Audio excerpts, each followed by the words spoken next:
It's a long title, so we're just gonna make it AMP Loves E-commerce. It's a little easier. I'm Lisa. I'm a product manager at Google, and I lead our e-commerce initiatives. And today I'm just going to walk through some of our best practices for building e-commerce experiences in AMP. So by now, I'm sure that you've heard that AMP is built on user-first principles. So today we're gonna start with the user. When we look at the mobile web today, 53% of mobile site visitors will leave the site after 3 seconds, which is to say that if you leave them with a loading spinner or a blank page, they're out of there. In e-commerce specifically, 79% of shoppers will not return to a site that had performance issues. So if they have problems browsing, if they have trouble purchasing a product, then they're likely not going to come back. And just a 1-second delay in load time can lead to a 7% drop in conversions. Again, saying that, if you are wasting your users' time, if they're not getting the information that they need, they're going to go to a competitor site and spend their money there. And to put this in a more visual context, I'll show you an AMP and a non-AMP version of a product details page from B&H Photos. So here on the left, we have the non-AMP page, which is going to take a little bit of time to load. On the right, you see that page is loaded. I can look through some information. I'm going to add that to my cart. I'll actually start the checkout process, and I will place my order, see a confirmation message before the non-AMP page has loaded.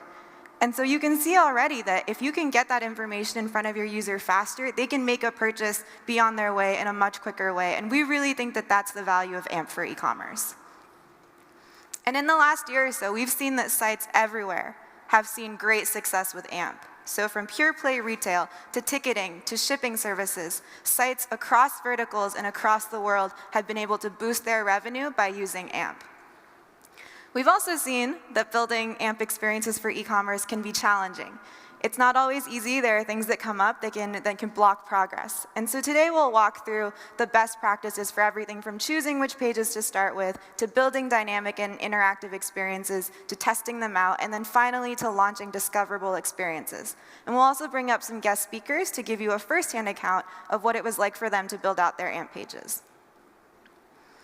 So getting started and choosing what pages to start amping is often a really easy question to overlook, right? You could just randomly choose a few pages and start amping them, throw them out into the world, and see how they do.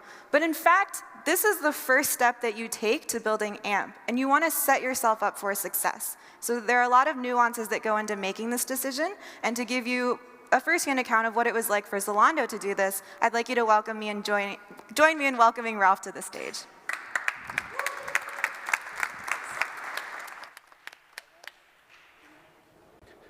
So, my name is Ralph. I'm the tech SEO lead for Zalando, and I do love fast pages. And when AMP came up, I thought, OK, let's just try this for e-commerce, see where we are going. And the idea was to really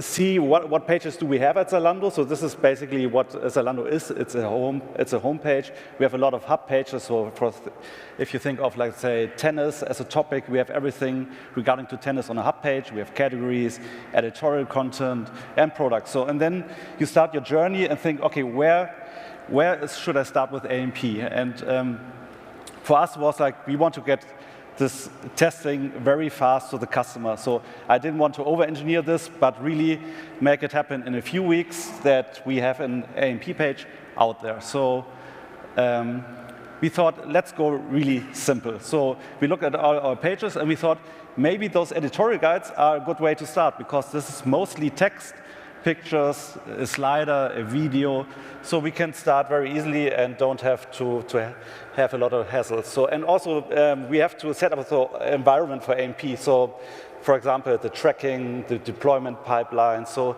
that was our first initial test. We got some insights, and that was a good start.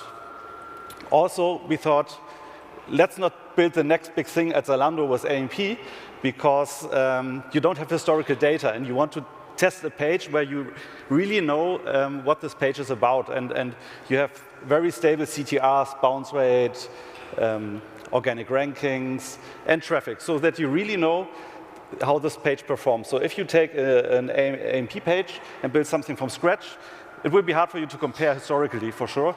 So we took a page where we thought we know exactly like this page behaves, and when we switch to AMP, we would know what the impact would be. Also, this you will hear probably a lot during this conference, you have to aim for feature parity, because I saw a lot of AMPs where people started with a rich mobile experience and then went to a very light AMP, and this doesn't fly. So if you then have a fair comparison between the performance of both pages, you have to make really sure that you build the full experience so that the customer gets basically what he's used to use at Zalando. So the customer knows exactly how a product page at Zalando works, or a guide, and if it's like just giving the half of the experience, he will probably bounce more, and you will get maybe even worse results on an AMP, and you don't want that. So always aim for feature parity. We also had a lot of constraints, so we were thinking about, let's maybe start with the homepage, because the homepage is for us the most important page. There's a lot of traffic flowing through the homepage. Then we looked at the homepage with all those modules, like campaign steering, styles of the day, editorial guides, and these are all different product teams. So I would have to align with all of the product teams what they're planning to do in the next months regarding their product, and that was too much of a hassle in the beginning, so we X out the homepage for now.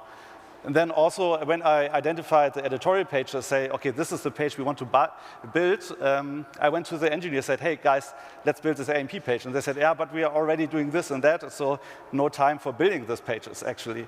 So I asked them, would it be fine for you if we hire a freelancer, they sit with you in your product team so that you have the full control of the story, but still we get this focus on AMP. That worked very well. So we have basically not started internally, but used freelancers as help, and it was a great success so far. We made a video because this page speed is not so tangible. If I say to you, yeah, it's 1 second versus 6 seconds, yeah, you know probably what does it mean, but we wanted to make it really tangible and also show it internally at Zalando how fast this experience is. So we made this video. It was just for internal purposes, but we liked it so much, so I want to show it to you.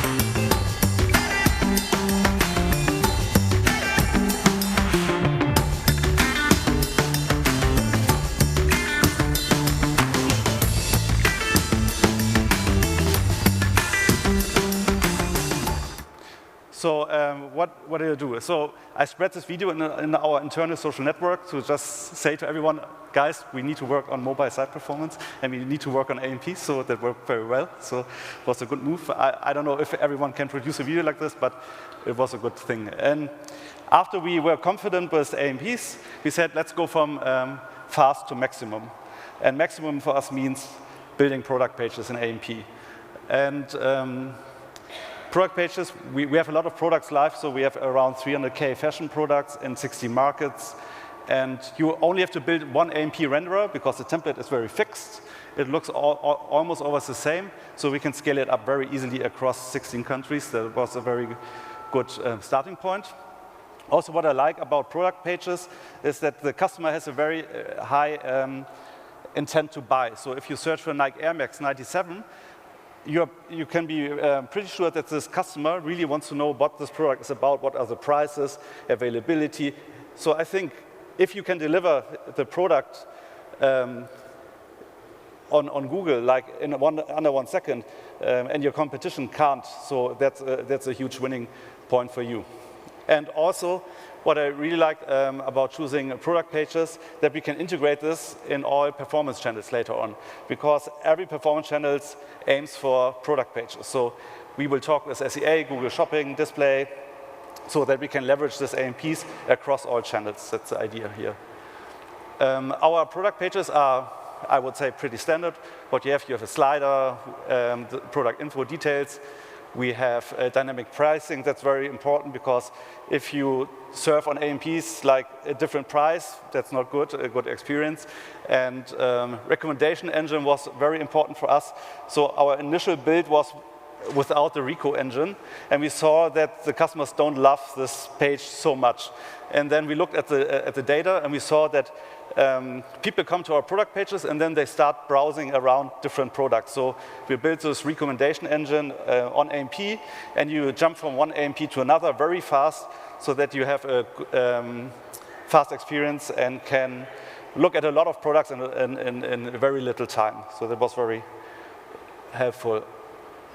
When it comes to scalability, what we are doing at the moment, we are basically here now at 10K AMPs in Germany, and we have like a cycle where we release some more, then we do some feature improvements, we try to complete our tracking, make it better a little bit, then we release more and more, and at the moment we are basically waiting for the developers to build the complete feature parity so that we have product reviews in there, and then we will scale up basically Germany up to 300,000 AMPs. And then it's basically just a click to go to 60 markets with our pages. So that's our plans. And further down the road, we are looking at those page types as well, because now we are very confident about AMPs. And I think categories will be our next thing we will tackle. Thank you, guys. Back to Lisa. Thank you, Ralph. So I think really the moral of this story is that choosing which pages to start with can be a rather complex question. You have resourcing to think about, you have impact that you want to think about. Really take the time and make sure that you've chosen the right pages to really start building with. And once you have chosen that, the next step is to really build out the features and choose which features you want to go on this page. And I think by now most of you are familiar with what's possible in AMP, but I want to touch on one quick refresher. So last year at AMP Conf, we launched AMP Bind, which basically enabled a whole new world of interactive experiences that you could build in AMP. And looking back, we can kind of think of AMP for e-commerce and the history of it in terms of two phases. So before Bind, or BB, you could build this really beautiful lead generation page with carousels, with forms, with a sidebar navigation. You can do a lot of really beautiful and user-friendly things, but nothing that's too much more interactive than that. Once we launched AMP Bind, you could start building experiences like this one here, where you can have interactivity, you can change parts of the page based on user interaction, you can build filtering, sorting, everything that's necessary for an e-commerce experience in AMP, everything that your user expects to see. Which is to say that you should build all of these experiences on your AMP page. So if we looked at just this mock product page that I put together, and we took a look at a heat map, let's say, of user interaction on it, I would bet that it would look something like this, where anything that's necessary for your user to browse or purchase that product is going to be heavily interacted with. So they'll be tapping on that image to really get the details on it. They'll be tapping through colors and sizing to see what their options are. Maybe they'll go through, like Ralph said, the recommended products carousel to get an idea of what other products you have available. And then ideally, they're adding that product to their cart and they're purchasing it. So if you build a page like this, where all that's left is a big image and a button that leads you to the non-AMP page, you've done one of two things. You've either scared your user away because this doesn't look like a page that they are familiar with, or you've strictly added an extra step to purchasing a product on your page, right? AMP will do all the heavy lifting of delivering your pages quickly to your users, right? Making that transition from a discovery platform to your site as seamless as possible. But to take full advantage of that fast transition, you have to give your user everything that they need to make a decision or to continue browsing with you. If you just link them from the AMP to the non-AMP page, all you've done is added friction to that experience, and when in fact you could have done so much more for them. So don't do this.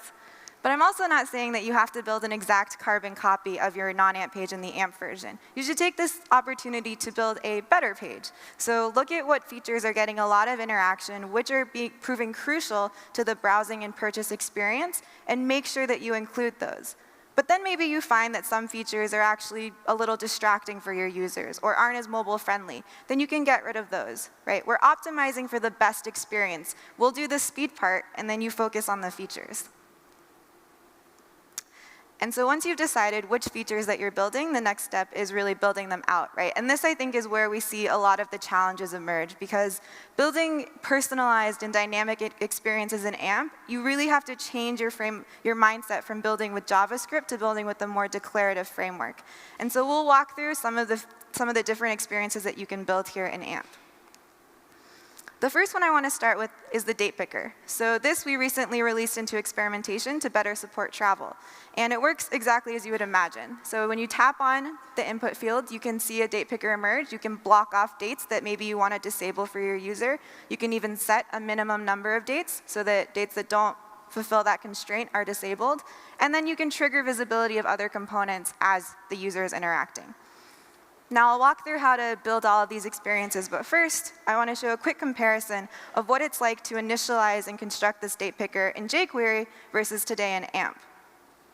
So with jQuery, the code that's required just to initialize the date picker, and we're already using their built-in library, but just to initialize it and then to set the constraint that you can't choose an end date before your start date or a start date after your end date, takes more code than I can fit on this slide, right? But for AMP, I can do everything that I'm getting on the left and more with just 4 lines of code. So let's dive right into setting this up. With the date picker, you can enable 2 types of experiences, selecting a single date or selecting a range of dates. And you can specify that with the type attribute. Then you can do a whole lot of customizations to just make sure this fits your look and feel. So you can do things like change the orientation from vertically scrollable to horizontally scrollable. You can set the number of months that you want to show initially. You can set the first day of the week. You can set the language. You can set a ton of things here, basically. We can do a little bit fancier stuff as well. So setting the minimum number of dates, we set that as 3 in the demo before. You can do whatever makes sense to you. And you can also change this based on how the user is interacting. So maybe they'll set the minimum number of dates. You can also block off dates using the blocked attribute. So let's say that you don't conduct business every other Sunday or something like that. You can easily specify that there. And then again, there's a lot of other customizations you can do. I encourage you to check out our spec that we posted on GitHub. Feel free to comment and give us any feedback that you have on that. Now onto the more dynamic parts of the date picker. So let's say that you have special deals on certain dates, but that these dates are constantly changing, right? Maybe you don't want this to be cached. You really want to get the freshest data to your user. In this case, you can easily specify the JSON endpoint you want us to fetch those dates from within the date picker configuration. And then all you need to do is make sure that the IDs that you're using in that JSON file match the IDs that you're using in your markup. So in this case, we're matching that deals ID so that the CSS we apply is getting applied to the right set of dates. You can also construct bindings between other components on the page and how the user is interacting.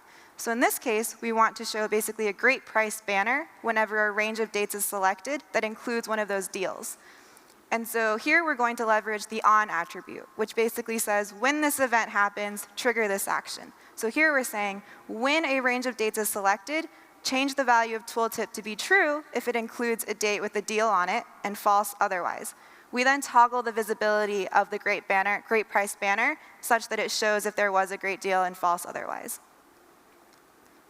We also built in an info panel into this date picker. So below that calendar view, you can include a box with static information, say just as like a legend of what the markup on the dates means, or you can include more dynamic information. So here, we just want to show the user the start date and the end date that they've selected. And again, we use the on attribute. So we're saying when that date range is selected, set the value of start date to be the first date in that range and end date to be the last date. And then we're showing that within the info template. And again, all of this changes. What the user is seeing will change as they're interacting with the date picker. Now, I know not all of you are travel companies, so maybe a date picker is not necessarily applicable to you. But I think that personalization is something that's top of mind for every e-commerce company. And when I think of personalization, I think eBay is a site that does this really well, right? You can see recently viewed items. You can see what items you're explicitly watching so that you can continue on the journeys for each of those products. But how do we build these in AMP, right? So in this first example, we'll use the AMP access component to trigger visibility of different components based on signed-in status and also facilitate signing in and signing out. So with AMP access, the first step that you need to take is to actually specify the endpoints you want to use for authorization, ping back, sign in, and sign out. You can also set the fallback response. So what do you want certain values to be in case authorization for some reason fails? Then you can start marking up this page based on the signed-in status. So you can hide content that you only want to show logged-in users and show content that, or hide and show content based on the logged-in status. And so in this example, we're going to use AMP access, which basically will trigger the visibility. When it's set equal to true, it will show that component. And when it's set equal to false, it will hide it. And here we're setting it to the value of logged in, which we will set using the authorization response. But you can also return a lot more information in that response. So if the value of logged in is true, we're actually also going to return some information on personalized deals. So we'll return the name of the deal, an image, and a link to it. That way we can render it easily for the user. Then below that, we have a section that we're only going to show logged out users. And so we'll show them a prompt to log in, and then we're also going to show them a link to do that. And here we're going to use AMP tap equals AMP access login sign-in, basically to trigger that login flow that you specified earlier in the AMP access configuration. Now let's say that you want to personalize this page based on user behavior, regardless of whether or not they were logged in or logged out. And so something like this, where you're showing users products that they've recently viewed to let them continue on this journey. So first, we'll use AMP Pixel to track product views. Basically, every time they view a product, we'll send a ping to this URL. And you'll notice that we're specifying a client ID here so that we can properly identify that user. It's what we use in AMP to track users. Then on maybe the home page or the product or the user's profile page, wherever you want to show this module, we're going to use AMP list to then render all the products that they've seen. And we're setting the source here again to an endpoint that's specific to that client ID so that we're only fetching the products that this particular user has viewed. And then we can return any other information here. So products, we're showing the link, again, the image and a name of the product. Anything that you think is important for that user, you can then show and render here. Now, suppose that you don't really want to personalize this page based on who the user is, but rather where they are, so some form of geovariation. If you're doing page-level geovariation, so if you're showing a different page to a user in the US versus a user in France, then we can use hreflang the same as you would for any other page. And if you're using canonical AMP, so AMP is the only version of your page, this is actually super easy, right?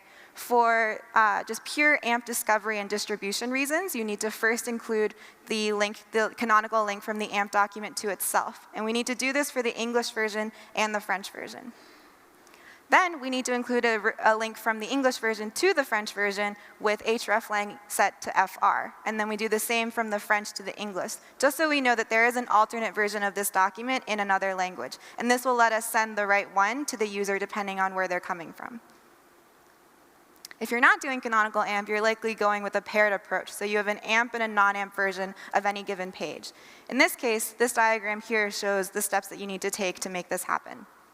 First, again, for AMP distribution and discovery reasons, we need to include the canonical and the AMP HTML links between the AMP and the non-AMP versions for English, and then the AMP and the non-AMP versions for French. Then we're going to include a link from the English to the French version, and we'll do this for both the AMP and the non-AMP pairs. So we need to make sure that for all these documents, we know first that there is either a non-AMP or an AMP version, and then second, what the alternate languages we have available are. And I've included a link to the AMP by example for this as well, if you want to take a picture of it and then check it out later for the detailed guide on how to do this. So in some cases, I know that we don't actually want to vary the whole page. We just want to vary part of the page based on where the user is coming from. In this case, we can use AMP list to render geospecific data. And the first step is to, in the AMP list server endpoint, we're going to approximate the user's location using their client, using their IP address. We then alter what we're responding back with to AMP list in order to render the geospecific data. So in the AMP mustache, in this example here, we're varying what the value of location is, and so we're setting it to Amsterdam because we are in fact in Amsterdam right now. And then we can use that through the AMP mustache template and show that the user where they are. In this case, you are in Amsterdam. And then one more example that I want to go through for personalization and geovariation is altering the page based on user input. So based on what the user is doing, changing what information we're showing them. And in this case, basically, we want to show the user a shipping price that's specific to the country that they want to ship to. So if you're shipping something from Amsterdam to the US, it's probably a different price than if you're shipping it from Amsterdam to Berlin or something. So the first step here is that we're going to show the users the set of countries that they can select from. And here you can actually use some of what we showed in the last example. So say you already know the user is in the US, maybe the first option you show them is the US based on where they're coming from, because it'll be easier for them in that case. Then we're again using the on attribute. So when a user selects a country, we're updating the value of list source to be an endpoint that is specific to that country. Then we're again using AmpList to render this information. And we set this endpoint equal to list source. So it'll change depending on what country the user has selected. And then what is returned will also vary, and we'll show them exactly the information that they're looking for. So shipping to whatever country they've selected will cost whatever price corresponds to that. And now the last experience I want to highlight that you can build now is just a checkout and payment experience in AMP. And this is actually really easy. We're just collecting information using AMP form. We can even do some fun stuff like showing a different credit card image depending on what card the user is inputting. And then we can easily submit this, handle the payment processing server side, and then show the user a confirmation message on whether or not that payment was successful. Really, all you need is a form. All of the heavy lifting here is being done server side. So the only thing you need to make sure that you've done correctly is setting the action XHR attribute equal to whatever endpoint is going to handle the payment processing. You can obviously also change how this page looks based on the success response. I'm not going to include all of that here because we do have a really detailed guide on AMP by example, and I've included the link here. It'll show you how to do everything that you likely want to do with forms, including validation, including error handling, all of that good stuff. Just for fun, I did include the code that we used for updating that credit card image based on what number the user is typing in. Because slides are kind of small, I only included the Visa example. But here, basically, the first step is to create a custom CSS class for Visa. So in this case, the CC input container.visa will have a background image that is the Visa card. Then we're going to use an amp bind macro just for ease of marking this up, but basically isVisa will return the value Visa if that card number is a Visa card and an empty string otherwise. We then have this element that's the CC input container that includes both that credit card image as well as an input field, and you'll notice that we're setting this class equal to CC type, so remember that. As the user is typing, we'll use the on attribute to basically evaluate that amp bind macro is Visa. And if it is a Visa card, then we'll change that class to Visa. And in this case, then, we'll apply that CSS markup to have that background image of a Visa card, and then you'll see it change and appear and disappear based on what that card number is. And you can easily expand this to include MasterCard, Amex, all the different cards that you are accepting on your site. So those were the main examples that I wanted to highlight. I'd like to now bring my colleague Michael on stage to talk a little bit about AliExpress's product pages and the different ways that they built that experience.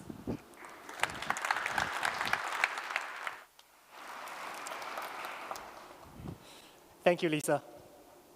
So I'm Michael. I'm a developer advocate at Google. And unfortunately, the engineers from the AliExpress web development team could not be here today because it's Chinese New Year for new. And so I'm unlucky enough to represent them here then and come to Amsterdam. So it's good stuff. So AliExpress, let me just give a big, broad background on what the company does, right? So the global B2C retail powerhouse, really, part of the Alibaba group in China. And the main mission is to connect Chinese merchants with consumers from all over the world, right? And they launched the AliExpress.com property in April in 2010. Has since then have seen explosive growth in a really short history. Today, they serve more than 100 million customers worldwide across numerous languages and numerous countries. So that's great. And their web traffic is obviously nothing to sneeze at, right? Like today, they're ranked number 48 globally on the Alexa traffic ranking. So all seems good, but not really on the engineering side, right? As engineers, we all know what it's like to accumulate technical debt. And the AliExpress team is no different. Now, their front-end code has been modified by generations of engineers, each bringing in their own favorite tech stack, right? And this worked for a while in the earlier days when code health, code maintainability was not a big deal. Kind of took a backseat to aggressive drive for growth. But at the scale today, a hodgepodge of frameworks that they were using, held together by duct tape, is just not good enough, right? It's expensive to maintain. And a couple of years ago, they introduced asset caching with service workers to try to improve their the second load, provide a more consistent and reliable user experience. That went great. That went well. They saw uplift. But ultimately, right, the fundamental problems that comes with loading and parsing too much JavaScript exist. It's a problem, and they need to address that, need to fix that. So, time to start over, right? Now, as we look at the different frameworks and different paths they could take, AMP was one of the paths they could, and they wondered whether AMP was the right answer. Now, the most obvious thing that made them ambivalent towards AMP is AMP's guiding constraints, primarily restriction on third-party JavaScript. Now, without JavaScript, how can they even begin to offer a feature set that is similar to what they had? What compromises they have to make? And secondary to that is that they also know that like the AMP for e-commerce vertical is somewhat raw. It's new. Not many companies have done it. And so there will be pain and growing pains along the way, and they recognize that. The risk tolerance level has to be a little bit higher. But thinking about it harder, right? Like there are a few things about AMP that stood out, that's just shown. Probably the single most important thing is just performance. A framework that guarantees consistently high performance. AMP not only provides it, AMP enforces it, and that's valuable through AMP validation. If it validates, you have good confidence it's performant. If it doesn't validate, you don't really know, right? So that's something to shoot for, validation. They are big fans of web components, and the wide adoption of web component standard within browsers today is encouraging for them, for the web development team. Now, AMP components are web components, so that's great. Something they want to do. Now, tying the main product to any framework is scary, right? And so they needed one that they can at least meaningfully participate in, but better yet, they can influence. And AMP has a track record of that. Lots of contributors, lots of changes, quick fixes. And they also faced a lot of internal pressure to ship. They started thinking about this in November last year, and they shipped in January, 2 months, right? So there are a lot of changes that went on in the back end and front end, but at least on the front end client stack, client framework they can pick, they want one that is easy to work with. AMP fits the bill here. So considering the pros and cons here, they decided to revamp their mobile site to an AMP site on the pages which drive the most user traffic. So those will be the home page, the product list page, the product detail pages. Right? So before I go on, let's just look at what the results are. Right? Everything on the right, all the pages are all valid AMP. That's the home page. The user clicks into a category. The category pages show up. Pick a category as a user. Scroll down, pick more categories, subcategories in this case. And then this is the page that drives the most traffic from as a user, the product list page. And they have this like massive filter with 2 layers, with like very many dimensions that they filter to us. It's quite complicated, but they made it this on AMP. Pick the sizes. And click through to the product, which is the third set of pages that they amped, the product detail page. Right? And here will be a typical product detail page you would see on typical e-commerce sites. All valid AMP, all of it. Right? Very nice. Now, I guess the only question that really matters is this one question, right? Did AMP help their metrics? Everything else is really irrelevant, right, as a business. And the answer is yes, it did. Technical metrics first, just page load speed. Time to page load decreased by 40% across the board on those pages which they amped, right? And that's great.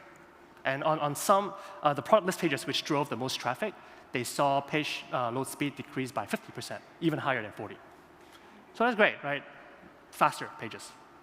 But what about business metrics, conversions? That translated to an increase in conversion rate by more than 4.3% for new users to their website. And for users who visit through non-paid, non-search channels, that conversion rate goes up to 20%. Conversion rate here means purchase rates, right? People actually buy stuff. So that's awesome, right? Really exciting. So how did they get there, right? So we'll take a look at some features. So on the right, you see the one of the detail pages. A lot of animations going on, but look at the top action bar. As the user scrolls up, the action bar goes from opaque to transparent. Right? As it scrolls down, it goes from transparent to opaque, or almost opaque. And this is actually really nice design. And the reason why that is when you're up top, you don't want your action bar to hide your image. You want full real estate dedicated to the hero image, the watch in this case. Right? So you want the action bar to be transparent. As you scroll down, you want the action bar to anchor your app experience. That's good design, and that's what native apps do, right? You see that in native apps today all the time. So really nice. How do they do it? Amp animation. Now, to do this with amp animation, and this is real code from their website, right? You can go look at it after this, look at the source code. Simplified a little bit, but very similar. You first define the how in the animation, right? In this case, you set up keyframes. So in this case, there's really only one ending keyframe, and that is when it's full opacity, almost fully opaque, 0.95. Right? And since this animation is triggered by scrolling, the duration really doesn't matter. You can put anything in there. It's not triggered by time. It's triggered by scrolling. Right? So you find out how. Now you define the when. Right? In this case, they insert a dummy diff, 0 by 0 pixel diff. That is fixed position, it's anchored. So as the user scrolls, that diff moves with the scrolling. In it, you observe the movement of this diff with amp position observer.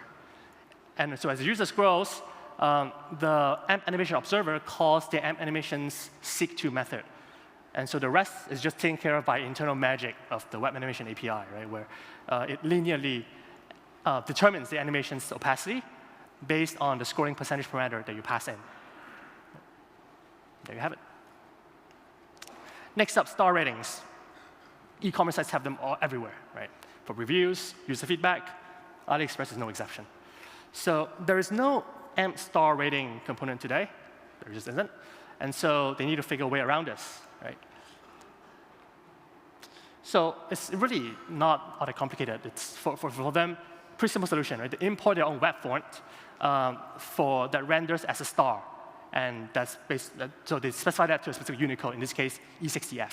Right? And so they have like two separate CSS classes, one for when it's bottom, when it's gray, and the other for top, when it's red. Right? And then they define individual CSS selectors for each rating between 0.0 and 5.0 in 0.1 intervals, so 51 total CSS selectors. Right?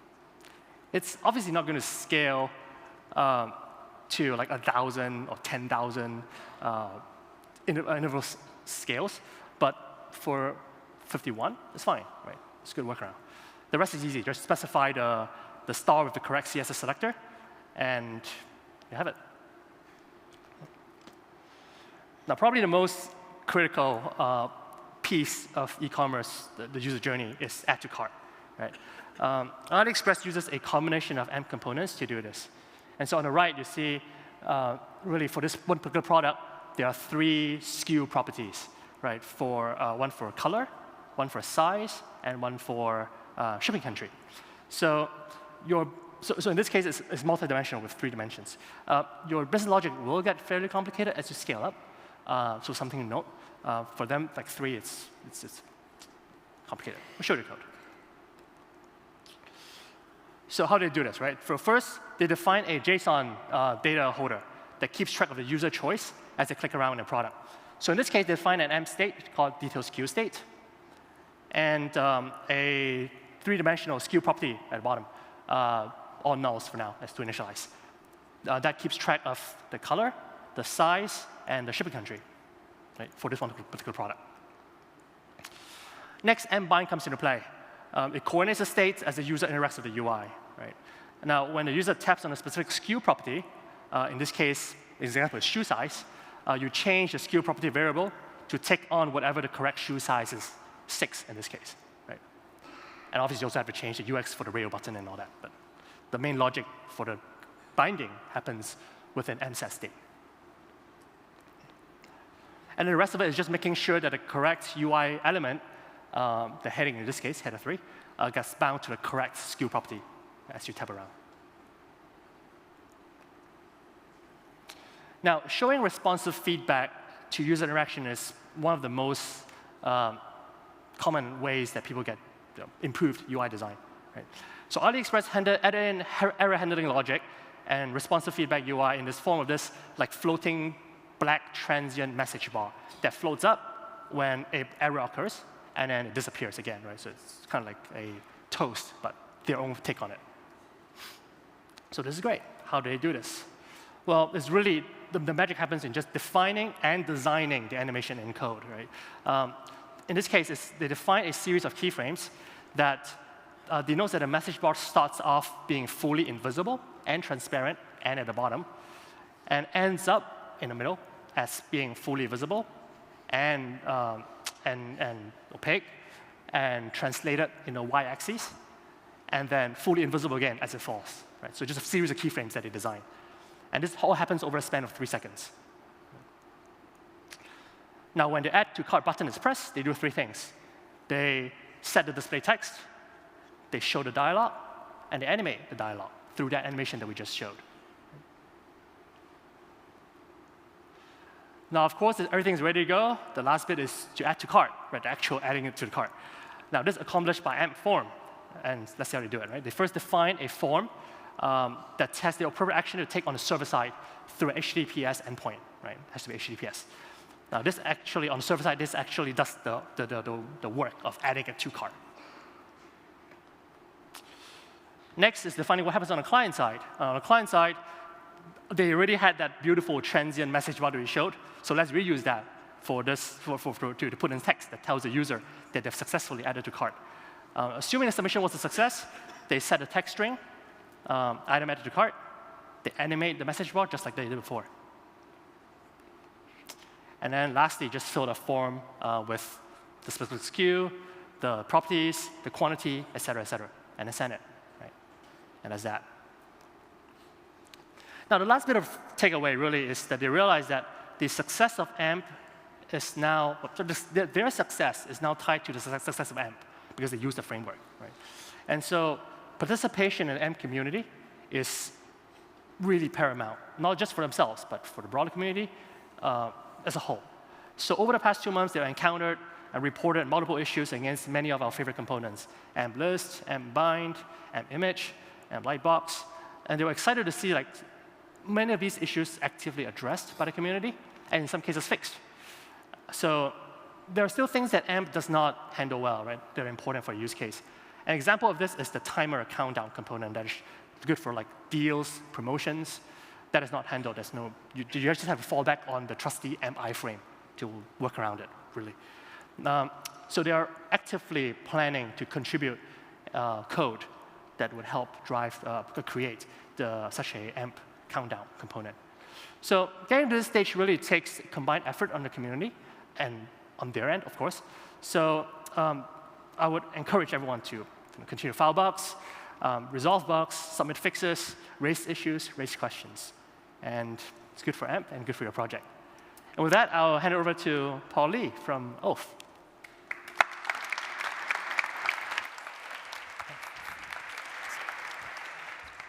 Hello, everybody.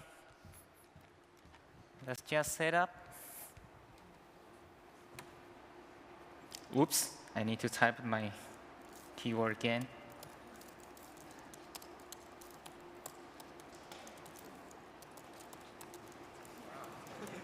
Sorry about that. Company policy. OK, I'm so happy to be here.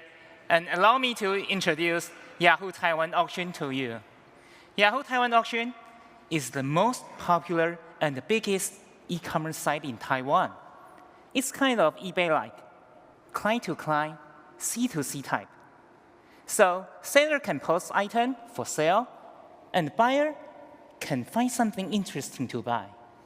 There are more than 30 million items on shelf. And it also won the most people love annual award for years. Yahoo Taiwan Auction has been served over than 15 years in Taiwan. However, there is some page still not mobile friendly, in fact. So that's why we decide to adopt AMP as our mobile page and give it a try. So we pick up the top web traffic page as our first AMP page, and this is our item page in real. So you guys can see here, and we make a new design to make it suitable for all mobile device. So we can have a clear and pretty item vision here in carousel. Of course, people can find some useful information here, such as item, title, price, pay type, and also ship type here. Multi-image, multimedia, media like a video, image are all support. So you guys can see here. We also add some micro interaction here, so make every action smooth flow. Once people doesn't like this item, we also prepare view also view and the recommendation module to our user to let them have more choice to find the exactly item they like. So this is our item page for AMP version. Of course, we add some instrumentation data of Google Organic to compare the result about the before and after. So let's just take the result. Take a look about the result.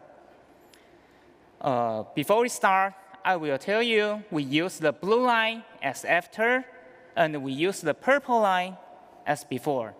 So let's just check it out. We increased 39% in users, and 133% in our new user. Ooh, it's a huge improvement. How about the bounce rate? We success decreased 33% than before.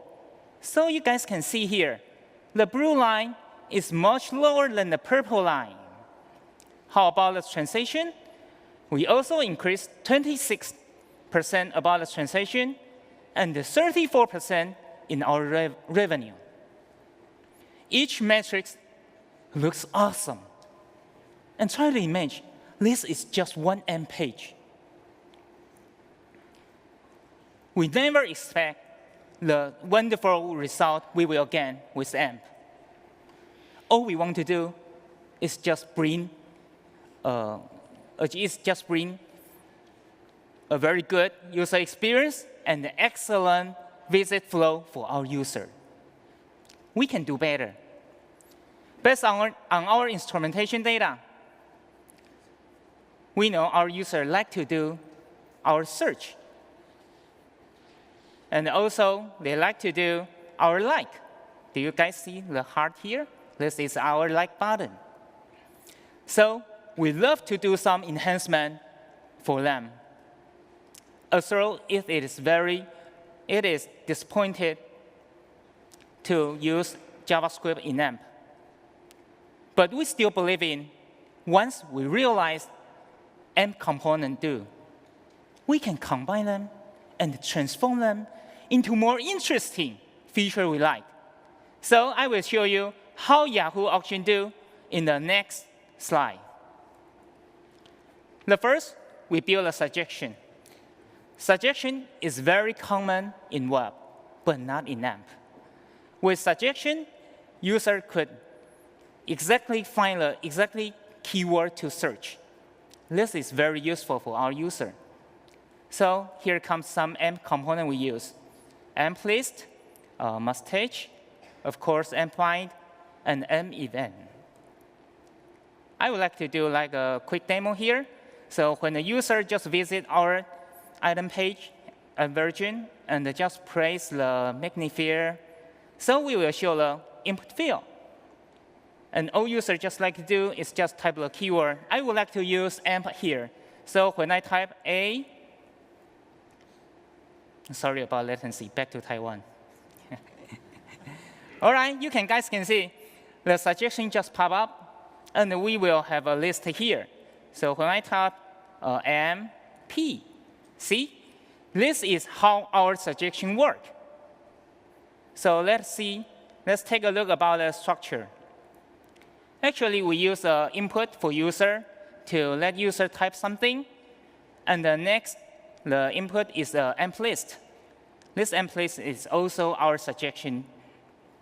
Then we use the amp state as the bridge between input and amp list to let them communicate each other. Once input value change, amp list will go to fetch new data here. So when data back, we generate element by mustache. So you guys can see we use the mustache here. Each suggestion is built with a tag. This means it is very easy to add instrumentation on them to collect the user behavior. But it is kind of annoying for us to decide when should we turn the suggestion on and when should we turn the suggestion off. We don't like to leave too complex logic here. So we leave this part in CSS. With CSS in charge, things became easier and more maintainable and more powerful. All we need to do is just write the correct CSS. So let's see what CSS we use. We use a pseudo element, a placeholder show, and a tilde to connect input and amp list. What does this CSS mean? This CSS means the suggestion won't show until input value is not empty. All right, so let's take a look about this. When I just clear the input value, the suggestion should be disappear. See, that is its work. Effective CSS can rule everything. So this is our suggestion module. In this case, we can understand. Once we understand, we recognize each amp component do. We can use the minimize element to build any feature we like. So use amp as mobile page is not a dream. It became reality. Next, I'd like to share is our like function. In our service, people like to use like function. Why? Because once they press the like button, we will recur them. So they can find the like item in list anywhere, anytime.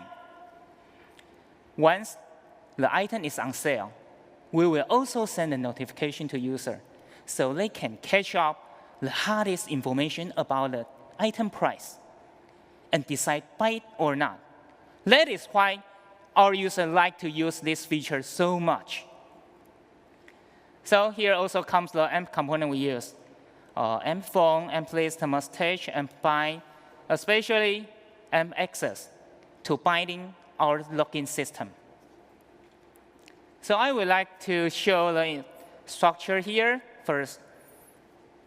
So we use the amp list to fetch the like status, and then generate by mustache.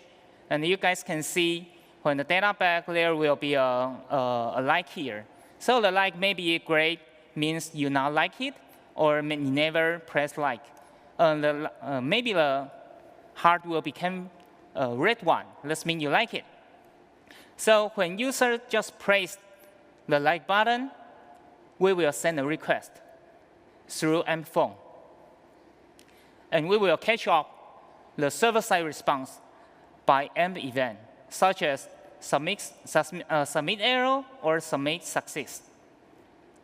Once submit error, we will use amp state to transform server-side response in a dialog and tell our user what to do next. If the response succeeds, Of course, we also use the AMP state to change the style.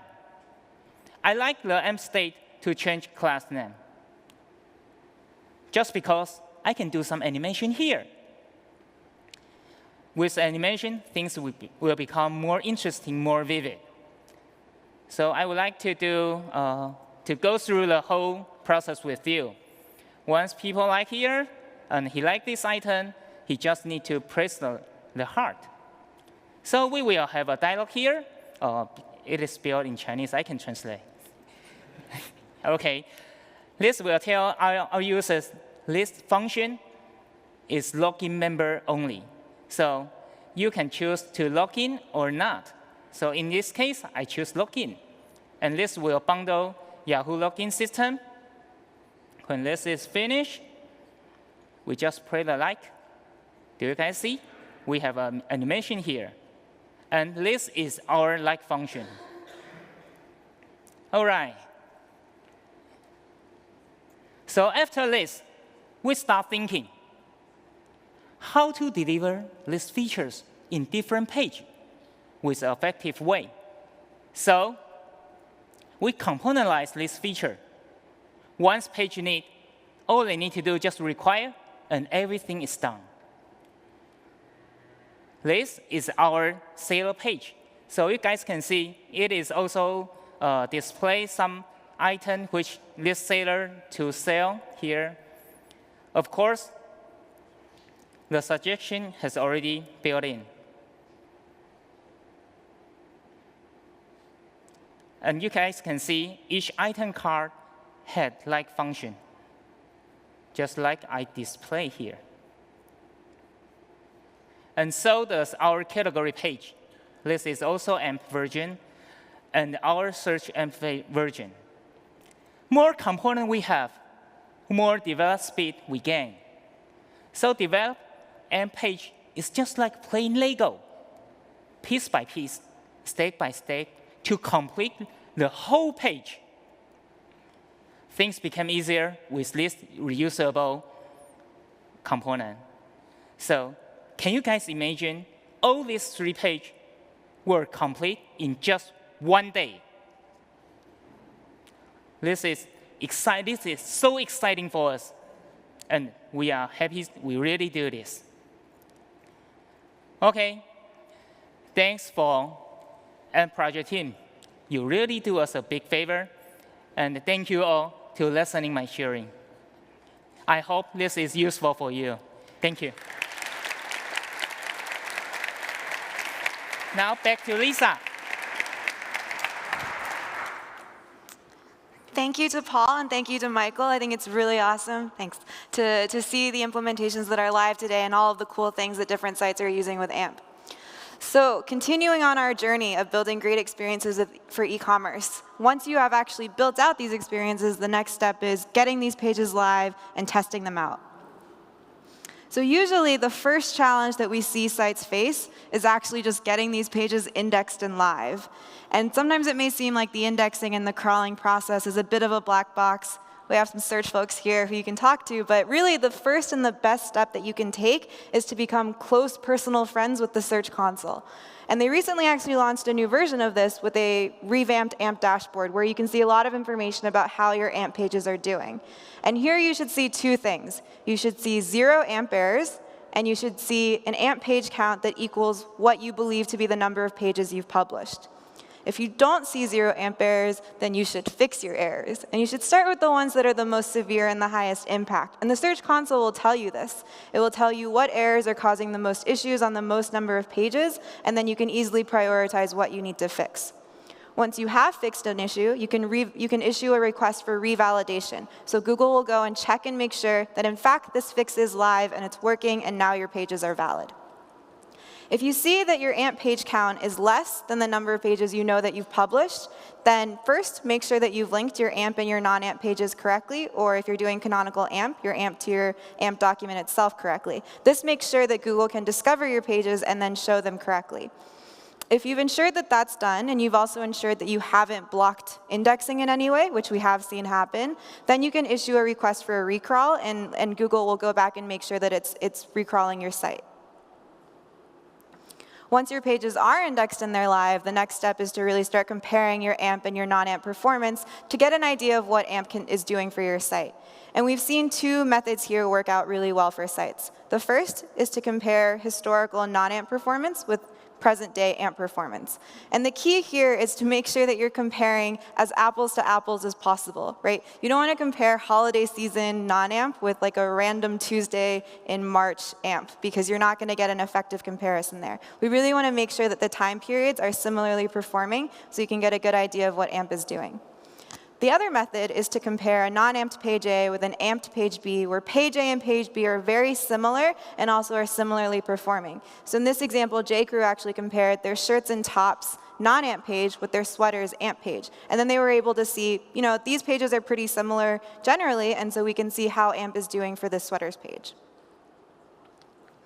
If you are not seeing the results that you expect, if you're seeing that conversions or any of the metrics that you really care about are not looking the way that you would want them to look, there are a few troubleshooting steps that you can take. So first and foremost, make sure that you have the client ID API fix that Google Analytics released implemented. This is going to make sure that we actually track conversions correctly, because when you're moving from the AMP cache to your origin site, there is a chance that, there's a chance that that user will be interpreted as two separate users. And in fact, a conversion could be interpreted as a bounce. And so we want to make sure that this fixes in so we can accurately track users as they move through your conversion funnel.